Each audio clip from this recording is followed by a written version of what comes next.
The Son of Kong, 1933. After the massive success of the original Kong film, Son of Kong rapidly followed suit. Director Carl Denham returned to Skull Island just a month after the events of the first film in the series. Instead, Harry and his intrepid companions stumble upon a big albino gorilla they take to be Kong's kid, as well as a menagerie of other outlandish and humongous beasts. Also, Robert Armstrong thought this sequel was better than the original because of the added depth to the characters. So there's that.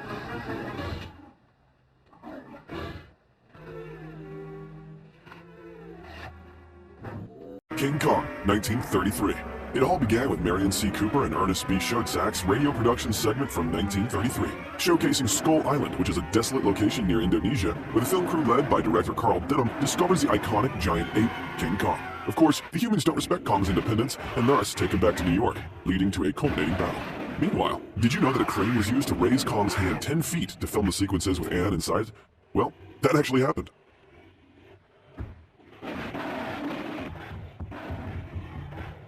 King Kong Escapes, 1967. It wasn't for a few more years until Toho recast Kong in King Kong Escapes, while Ishiro Honda, who directed King Kong vs. Godzilla, also directed this. This part visualizes how King Kong fights a robot created by the villainous Doctor Who, where the Mechanical Kong clone is known as Mechanicong. A very weirdly funny fact about this part is that Linda Miller's mother negotiated her pay with the film's executives because it was her first acting role. Yet, Miller explained that all she wanted was the chance to make a film. Therefore, she would have been satisfied with any budget. Given that knowledge, her mother naturally assumed leadership. She was an aggressive negotiator who persisted until the studio gave her the salary she asked for.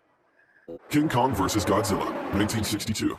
Japan's Toho studio brought back the giant ape nearly 30 years after the events of the first two King Kong films so that audiences might watch him do combat with another giant monster, Godzilla. In this part though, actors in full-body costumes bring Godzilla and Kong to life as they settle their differences atop Japan's Mount Fuji. Although Godzilla's name was well known by now, the last time he appeared in a movie was in 2004, suggesting that Toho's decision to develop further Godzilla movies can be traced back to the massive popularity of this film, which makes this part all the more worth watching. King Kong Lives, 1986. Director John Guillermin returned to the role 10 years later for the sequel King Kong Lives, where Kong survives the fall from the Twin Towers in New York City for 10 years in a coma, rather than perishes at the end of the film. However, Kong awakens from his coma when a female ape is brought in to give him the blood, and the two of them go on a rampage through Manhattan. Also, a reminder that Peter Michael Gouet's post-publication royalties check was a whopping 3 cents. He has never cashed it, but keeps it stapled to the movie poster in his home. Isn't that insane? Well, it's surely more funny than it is insane. King Kong, 1976. The original King Kong films were released in 1933, but this remake brings the plot into the 1970s. Naturally, when Kong's tranquil existence is interrupted, it is not a film team, but an oil firm that sends him to New York. Here, primate paleontologist Jack Prescott is played by Jeff Bridges, whereas blonde beauty Dwan, played by Jessica Lange, is this part's damsel in distress. Factoring in its height, width, and weight, Carlo Rambaldi's mechanical King Kong is the tallest mechanical creature ever built at a little over 40 feet, and that alone makes this part stand out from the rest.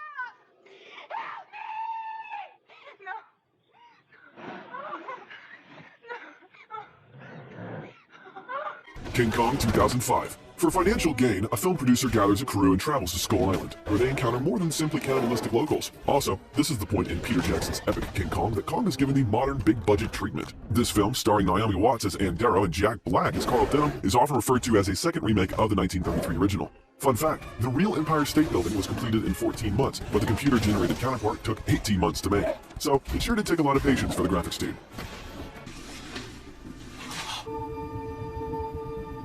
Kong, Skull Island, 2017. This part features a group of scientists seeking refuge from the carnage of the Vietnam War, who find themselves trapped on an unexplored island in the Pacific, the home of the Great Kong, and must fight their way out. On the contrary, the film was originally nearly 3 hours, but was shortened to 1 hour and 58 minutes, where a few scenes and information from the film's original script were cut from the final version. They consist of such things as Marlowe and Gunpei Yokari's lengthy combat scene, and James Conrad's encounter with a gigantic serpent.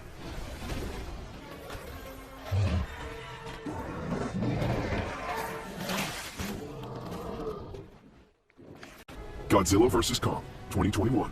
Putting humanity in balance, the next chapter in the cinematic monsterverse pits two of the biggest symbols in film history against each other, the terrifying Godzilla and the powerful Kong. Godzilla vs. Kong, which has some of the most impressive visuals in the franchise's history, is less concerned with human character development than it is with delivering viewers a traditional monster movie with state-of-the-art computer graphics. Meanwhile, the actress that plays Gia, Kaylee Hoddle, comes from a family of all deaf people.